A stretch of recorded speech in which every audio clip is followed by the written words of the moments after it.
Howdy, it's Van McCoy, Master Mixologist at Mayberry Spirits Distillery. Today we're going to make a whiskey lover special. We're calling this our Mayberry Black Walnut. It's alcohol forward, you get that real whiskey taste to it with just some slight overtones of black walnut bitters and just a spritz of orange. So let's get started. We're going to take and put 2 or 3 cubes of ice in our glass.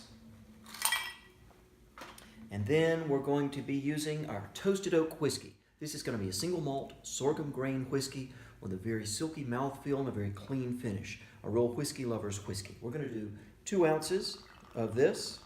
So this is really just a sipper for us. 1 and 2. Alrighty. And then we're going to put in, 2 to 3 drops of black walnut bitters. Right on top. I put about a half a teaspoon, so just a very little bit of some kind of a light sugar. I'm using our Tahitian vanilla infused cane sugar. You can use a simple syrup, but just a hint, not very much. And then we want to take a little bit of orange peel that we peeled off with a peeling knife or with a peeler.